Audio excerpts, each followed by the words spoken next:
Ladies and gentlemen, this bout is scheduled for 10 rounds in the heavyweight division. That season, STA, STC, Dr. Suleiman El Habib Medical Group, and Arena Fitness Innovation.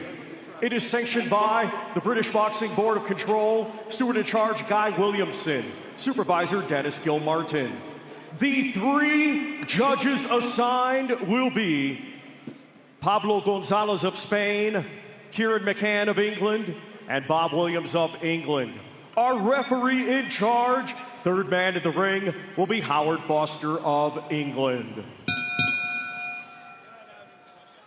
Introducing to you first, fighting tonight out of the blue corner, he comes to the ring wearing black with white and green and weighed in officially at 240 pounds. Coming to us from Ughelli, Nigeria, he brings a professional record of 20 wins, just 1 defeat, 14 of his 20 wins coming by way of knockout. Currently ranked number 10 by Ring Magazine. Please welcome the former WBC Silver Heavyweight Champion, Efe, the Silent Ruler Ajagba.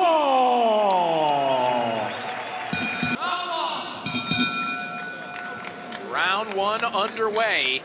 2 massive heavyweights here in Bakole and Ajagba. And you're right, Chris, that this feels like one of those, the winner moves on in the heavyweight bracket type fights.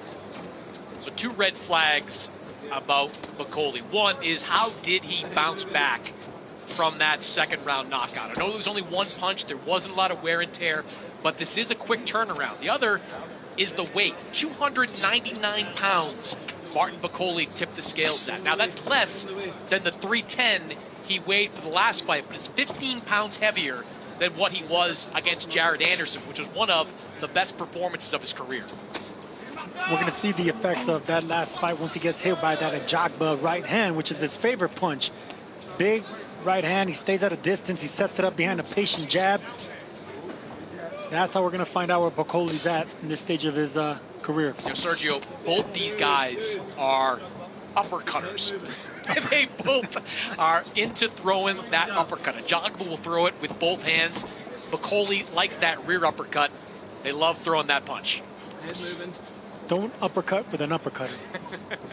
On the outside, it's all Ajagba, and that's where he should be. You know, behind that long jab, he has that leaner frame. They're both the same height, but you can see that the mass is with Bakole. So just touching him downstairs to that soft belly would open up a right hand over the top. But you have to be very patient, of course, very careful with a guy like Bakole.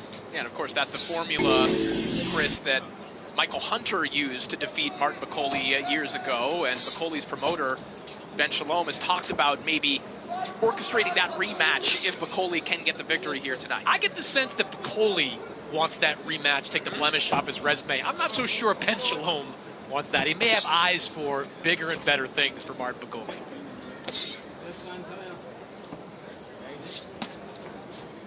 But I go back to that fight against Jared Anderson, which started a little bit like this, with Jared Anderson just pawing at the body of Martin Bakole. Then the last 20 seconds, Martin Bakole lands a big punch and puts Anderson on the deck. Yeah, Anderson got a little bit too confident and stayed still for a little bit too long. And that's what Ajagba is not doing. See, he's moving around the ring. He stayed a little bit against the ropes right there, but he has the distance, and he's keeping his range in between. As long as you don't get too close to Bakole, you're going to be all right. Just slowly trying to creep his way forward here, looking for an opening to unleash one of those shots, maybe one of those drive-by uppercuts. Yeah, guys like that, you can just outpoint. You know, he's giving you rounds like this. You can just keep touching the body, keep jabbing upstairs, move to your left, move to your right. Just do not stand still in front of this guy. And I love the fact that he alternated the jab for a 3 right there. He led with a hook just to land that right hand. Nice right hand there from Ajagba as we close round 1. Here in Riyadh, you heard the final instructions from Billy Nelson to Martin Bakole as round 2 begins. Good start to this fight here for Efe Ajagba. And the quieter these rounds are, the better for Ajagba, as Bakole offers up a left hook there, caught by the right glove of Ajagba.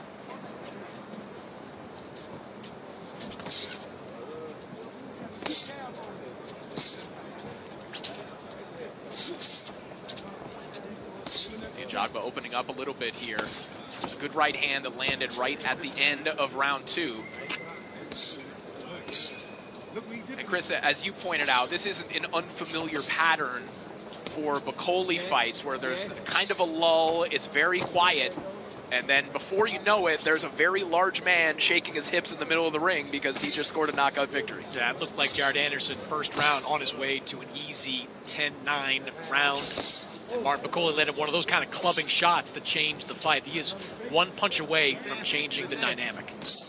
Yeah, guys like Bakole, you can outbox, but you got to be smart enough to know that that's their strategy. You know, they're going to lose rounds to just set up the big punch, the big knockout. Ajagba should, you know, I'm sure he did his studying and knowing that this man, he's a silent killer. You know, he's one of these guys that just waits for that right shot, the power shot, and he sets it up with jabs like that. Long arms. So very few fighters have so much power without really stepping into those punches. I mentioned George Foreman. I'd put Vitaly Klitschko on that list as well. He just gets such pop off what is largely an arm punch.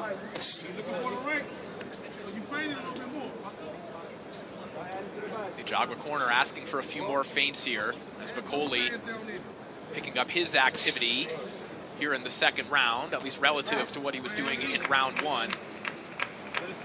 Starting to jab his way in, touching the body there of Ajagba. Nice long range right hand there, just grazes Ajagba.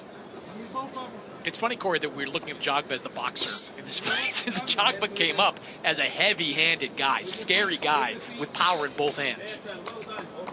And you'd have to think that Ajagba will have to really lean on that athleticism in this fight.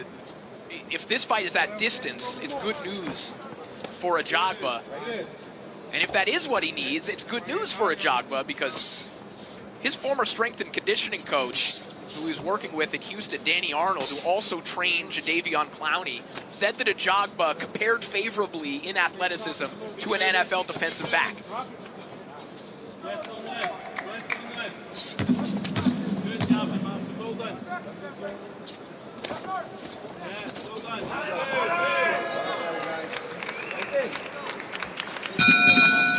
I'll do it for round 2. Better round for Bakole, but perhaps another one in the bank there for Ajagba. Together, like these Riyadh season shows and brought promoters together, you get real friendly real quick, Corey. Well, these two certainly have not been friendly during the build-up to this one. Efe Ajagba and Martin Bakole. The tempo's starting to pick up, and Bakole starting to pick up the volume here in round 3. Yeah, this is what I want to see from Bakole. He has to come forward. He can't let Ajagba keep picking him apart from the outside. Bakole needs to get on the inside, and the way to do that is breaking that distance with that jab, that long, strong jab. Nice right hand over the top there from Ajagba. Bakole leaning back as he tries to jab to the body, but Ajagba found the antidote for that. Just bring that right hand over the top. I would like to see Bakole just throw that right hand right to the chest of Ajagba. He's not going to hit the head right now. It's too early in the fight. Just aim at the chest or the shoulder of Ajagba. Huge right hand there from Ajagba. That's the same punch he's been landing. It's a 3-2. He comes in the front door with a 3, going around the right hand of Bakole. He's catching Bakole, Sergio, leaning to the right, so he's able to throw that chopping right hand pretty easily. No, he's forcing him to the right with that left hand. He's keeping him there just to guide that right hand down the pipe. There it is again. That right hand seemed to wobble Bakole, who's trying to fire back with left hooks, but Ajagba is cooking here in round 3. Yep, at the outside, it's all Ajagba. The knees buckled from the big man right now. And we asked questions if there were lingering effects from the knockout loss at the hands of Joseph Parker. It is that same kind of temple shot that seemed to affect him there. If Bakole is not going to get on the inside and not really try to double and triple his way in, he's going to be at the end of those punches, and it's only going to be a matter of time until you get cracked again with that right hand.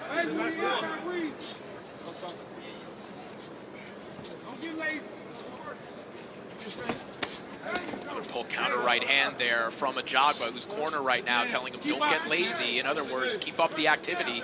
You've got something going here. Ajagba is one of the better jabbers in the heavyweight division, so he's going to be comfortable keeping this fight on the outside. These are exchanges where Bakole can be dangerous, but it is Ajagba who is owning them at the moment. No, these aren't exchanges, Corey. He's getting hit. He's getting pot-shotted by the sharper puncher in Ajagba. He moves off the ropes really nicely. He wants to stay off the ropes and keep the fight in the middle of the ring. Good left hook there from Bakole. Stop pulling so much and keep your hands up. Stay sharp. Final 20 seconds of round 3. Bakole being given an opportunity here. I need you to come on something. This has been a fantastic round for Efe Ajagba. Check this out. Chopping counter there from Ajagba with his back against the ropes. And that will do it for round 3. Good round for Efe Ajagba, but I do think in the final 30 seconds, Martin Bakole started to close the gap a little bit. We'll see if that carries over in this round. I think Ajagba gave him that gap. He was comfortable against the ropes, and I think he was picking them, catching and countering. A different strategy here for Bakole, who's now framing up and just trying to muscle his way to the inside. I think realizing what you were pointing out there, Sergio, that trying to slip to his right, jab his way in, it wasn't quite working. This is better stuff for Bakole. Yeah, he needs to move that upper body. He needs to get in and break that distance. He can't stay at that range. All right, let's send it over to Claudia Trejos, who was in the corners between rounds. Claudia, what are you hearing? Thank you, Corey. They were actually echoing what Chris was saying. Bakole's actually trying to smother the reach on Ajagba, and that's precisely what he wants to avoid. Stay away from the ropes, use your reach, use your movement, do not allow him to close the gap. And this is the reason why Bakole popping the head back of Ajagba with a huge left hook a moment ago. And this is exactly what Bakole wants. Yeah, because if Ajagba's squared up, he's not at an angle. If he's squared up like that, it makes it easier for those left and right hooks to land. Bakole's been stopped a couple of times, but I have more questions about the Ajagba chin, given the caliber of competition that's either knocked him down or wobbled him. Ajagba looked a little unsteady as he was navigating his way back to the ropes here, now trying to fight his way off the ropes. But he's got a Colossus in front of him, trying to keep him there. I mentioned Foreman. Isn't this like a Foreman-esque vibe, too, to a fight like this, where you just, if you're Bakole, you're just taking punches until you can land one that changes the fight. Ajagba trying to counter with right hands against the ropes. There is the signature shot there from Bakole, that uppercut, and once those start flowing, that's when things really start rolling for Bakole. Yeah, that's a beautiful shot from such a big man. And once he starts throwing that uppercut to the body and picking him up to the head, that's when you know it's getting good to him. Don't be lazy, You don't see the movement from Efe Ajagba that you saw for the first 3 rounds. A lot laying on the ropes and in the corner. Bakole, I love that right hand that just gutted Ajagba, breaking him in half. Ajagba stationary in the corner. He's absorbing a lot of shots here, some of them on the arms. But those are heavy, heavy shots, just grinding Ajagba down. And those shots, Sergio, the right hand is kind of that corkscrew right hand that Gennady Golovkin kind of made famous years ago, looking for that top of the temple shot. Yeah, coming from top to bottom. If your opponent's not giving you an entrance, you got to go over the top. It was a good response from Ajagba a moment ago. 4 straight punches down the pipe, but Bakole just keeps plowing forward. You're being lazy in defense. Round 5 underway, and there has been a major momentum shift in this one after a dominant round there for Martin Bakole. It looked like things are going well for Efe Ajagba, but again, we talked about that familiar pattern in Martin Bakole fights, and it is showing itself once more. Yeah, flashes of that Jared Anderson fight. You know, this is how Anderson started. Boxing, moving, getting confident with that jab, straight right hands. But Bakole was slowly eating him up, slowly inching that front foot in the front door just to land that big right hand and uppercut. And they're yelling at Ajagba not to get lazy. It's not really that he's getting lazy. It's that he's being backed up by a bigger man that's taking his punches. It's also got to be really difficult for a 240-pound heavysweight to use the entirety of the ring for the course of a fight. Like, Efe Ajagba is not a flyweight out there moving around. He's a big man. He's been being asked to work hard early in this fight.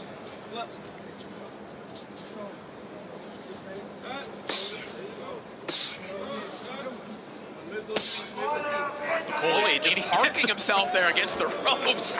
taking a long time to load up that right hand, and this was the posture that was allowing Ajagba to have success in the first 3 rounds.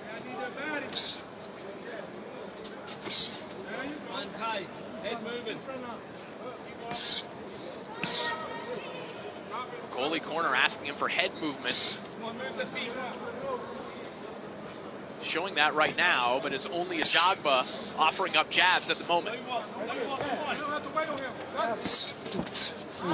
Ajagba just barely missed that right hand. I think Bakole's getting a little bit lazy right now, trying to shoulder roll that right hand of Ajagba just to come back with his own, but I don't think he's quick enough to do that. Yeah, he's looking to time Ajagba and land that counter right, but that's not really his game. His game is pressure. I agree.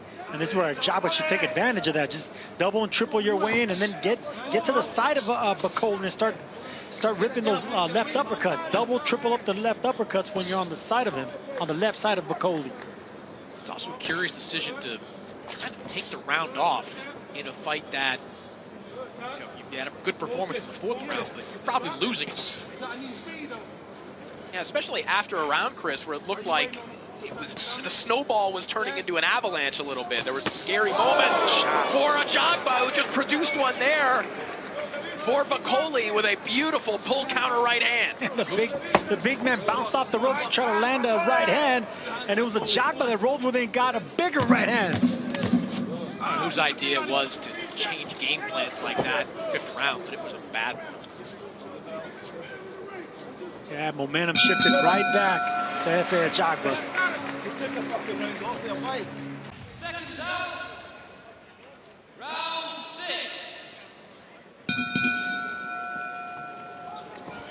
Round 6 begins, and here comes the version of Martin Bakole that was looking dominant. And right before the round began, Ajagba's corner told him to stay off the ropes as these 2 men resume their trash talking.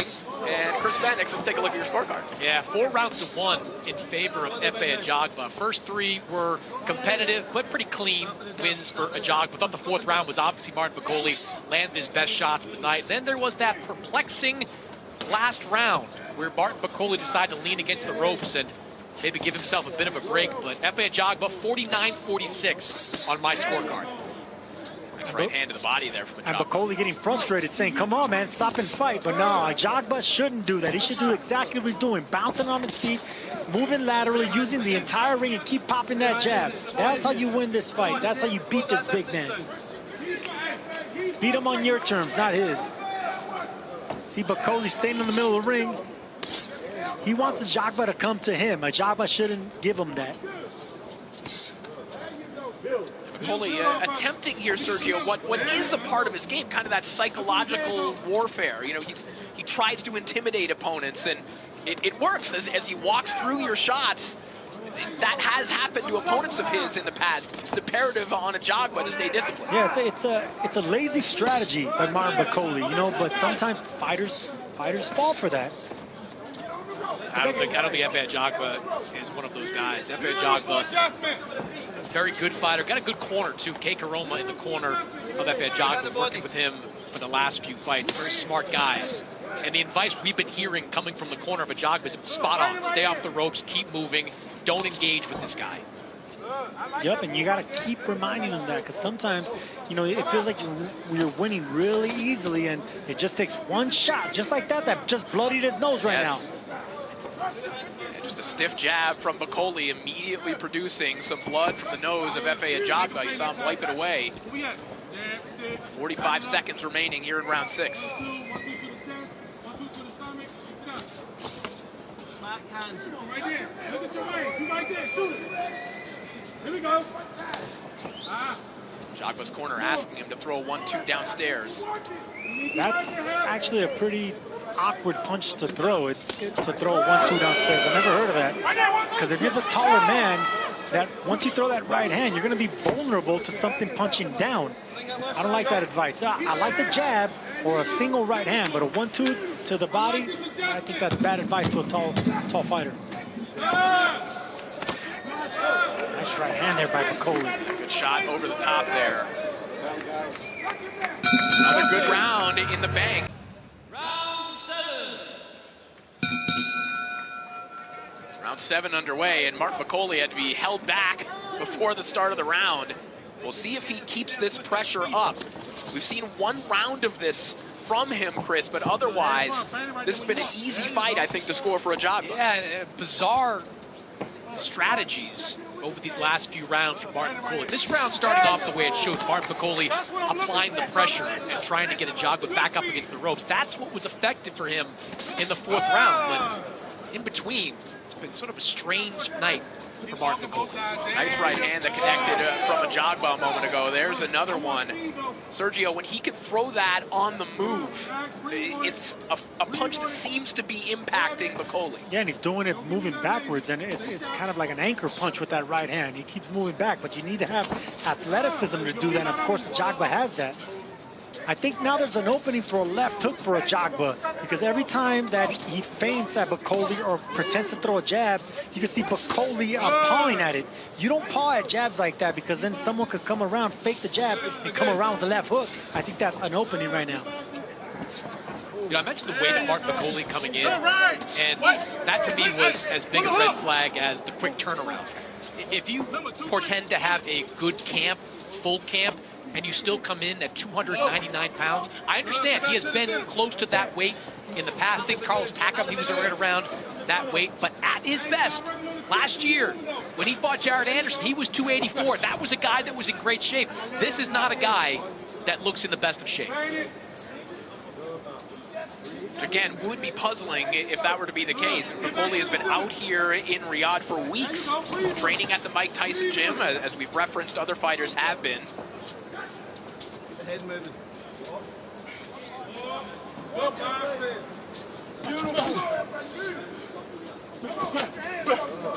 Right in. It's not unusual for Bakole to perhaps be content or not bothered by the fact that he's losing rounds. He's thinking knockout all the time. But you do wonder, as we've been watching him, does he have the gas tank to produce that? Nice counter right hand again there from Ajagba, and then back with a stiff jab immediately. Yeah, stopped on a dime just to counter him with that right hand. It's risky, but that's what you got to do to get the respect out of a monster like Bakole. He's going to keep coming. He's going to take your best shots. You got to keep giving him your best shot. He's bound to break down.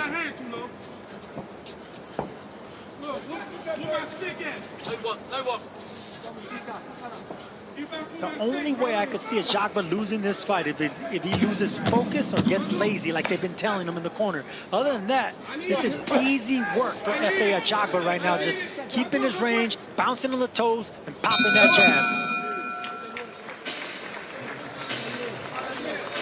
Right now, Sergio, I know you're not a fan of the rah-rah speech, but Martin Bakole needs a rah-rah speech. Martin Bakole's got to get going, because this fight's slipping away from him. Little bounce in Bakole's step. He's running after Ajagba right now. That may be part of the problem, too. He's running at him, not necessarily cutting the ring off. You know, the reason I'm not a fan of those speeches is because if you have to be a cheerleader for a professional fighter, then he doesn't have to fight in them. You know, there's times where you can encourage him in a round that he looked bad, but if you have to do that every single round, Bakole only won one round pretty much. He's the one losing the fight, you know, so he's the one that should be mustering up the strength, knowing that he needs to break the distance, double his jab way in, just hit anything that Ajagba gives you, but he is not doing that. Instead, he's complaining, getting frustrated, and just getting out jabbed. I think there's always room for the old Angelo Dundee, you're blowing it, son. The Teddy Atlas, we're all firefighters. There's room for those kind of speeches in boxing. They're great sound bites. A swim without getting wet as well by Nazim Richardson. But all in all, man, you want a fighter that I mean, Bakole is begging Ajagba to fight him, but Ajagba's not doing anything wrong here, Sergio. No, he's not. He's boxing and sticking to his game plan. This is his strategy. Big shot hand over the top there from Ajagba. Bakole might have connected in the midst of that, too. Bakole he reminds me of a spider web. You know, he's just going to stand there and wait for the flies to come to him, but Ajagba's not going to be doing that. He's not going to get stuck in that web. He's going to keep moving around, and Bakole's just going to stay in the middle of the ring following him. You gotta find a way to cut him off, Sergio, though. Like, just following him around is not going to be enough, especially with this being a 10-round fight and a little over 2 rounds to go. Well, the body is what you got to do. So if he's moving to your right, you throw that right hook to get him to stop from going to the right. Here we go. Bakole lands a floating left hook. It doesn't take much. Martin Bakole coming alive here. There were serious questions about whether he had this in him. The blood smearing across the face of Ajagba as his corner begs him to get off the ropes. Bakole punching with mean intentions. You can see that he punches through opponents. Every time he misses a shot, it just goes straight through the line of fire.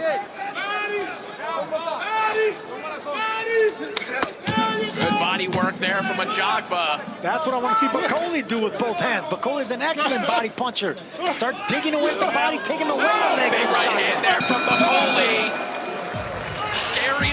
He lives for this, man. It's going to be a real test, Corey, of what Efe Ajagba's got in him, because I think Martin Bakole is going to finish strong here. Round 9 is now underway. I think this is the last round for Martin Bakole to do something, because once that 10th round rings, the adrenaline kicks in, knowing that it's just 3 more minutes for a fight to end, and Ajagba's just going to move with that adrenaline. So Bakole better do something out of desperation in this round. Yeah, I agree. The footwork is going to come back for Efe Ajagba in that 10th round once he sees the light at the end of the tunnel. Ajagba standing and trading here with Bakole, a little less mobile. These are big opportunities for Bakole. You would have to think, based on how this fight has gone, needs a knockout. But it's Ajagba putting them together right now. Corner of Bakole screaming at him to throw the uppercuts in those moments. That would be a good opportunity to let those go.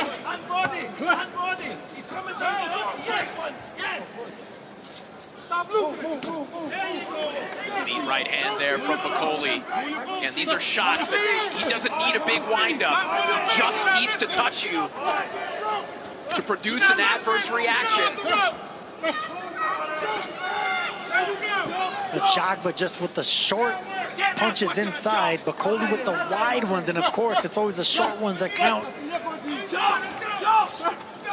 Ajagba's a smart fighter, really smart fighter, because he's great at distance, just like that when he has the range, but on the inside he doesn't pull back the punches. They're little short shots just to keep his opponent off him.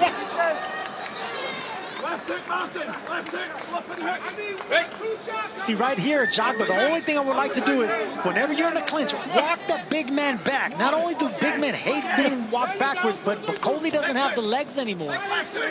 That's the only thing he needs to learn now. Back up big men like this. Ajagba grinding out the clock a little bit here, not looking quite as spry as he was earlier, and how could he? He's been doing a lot of moving, and he's been taking shots like that every once in a while from Bakole. And another thing that clinching and walking your opponent back does is you're killing the clock, because by doing that, the referee can't break you. You're moving back until you hit the ropes, then you break up. That's going to buy you 10, 15 seconds. That's how you kill the clock. 25 seconds remaining here in round 9.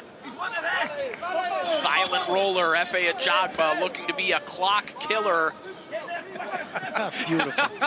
I love that. Nice right hand again over the top there from Bakole. And we will head into the final round of this heavyweight contest. Final round.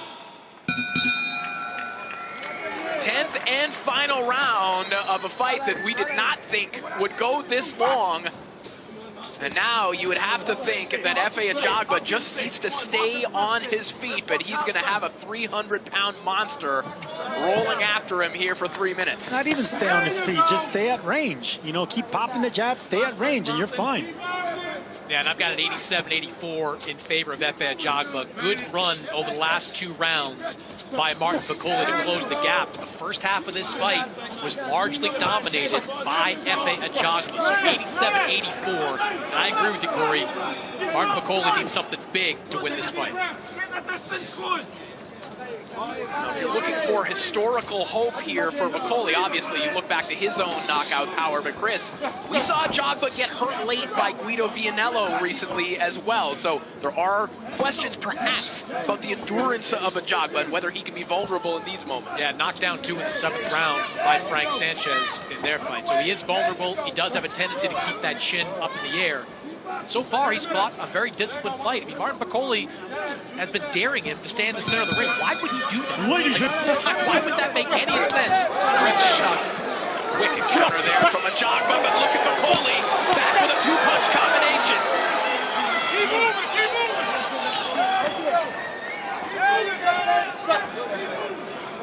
Ajagba navigating the perimeter of the ring. If Bakole would have fought like this earlier in the fight, I think Ajagba would have used a lot of nervous energy, and Bakole would have been in a better position to get the knockout that he needs in this fight. Got 70 seconds to produce it right now. And that's not going to be enough, guys, because right now Ajagba knows he's comfortably ahead and adrenaline's running through his veins. He just knows that he needs to stay in the perimeter of the ring, moving to the left, moving to the right, and this big man doesn't have the foot speed to break that distance. Give up this round if need be, but Ajagba's already at the finish line.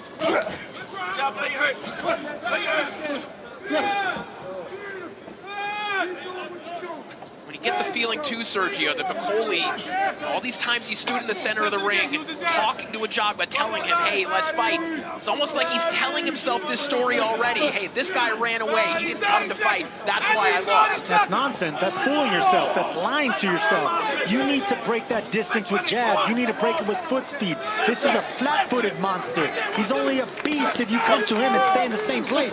When you stick and move, then you exploit him. Efe Ajagba is a stablemate of Jared Anderson with Top Rank. You saw what happened to Jared Anderson when he let his guard down and slipped. He has fought an excellent fight and the right fight based on his opponent.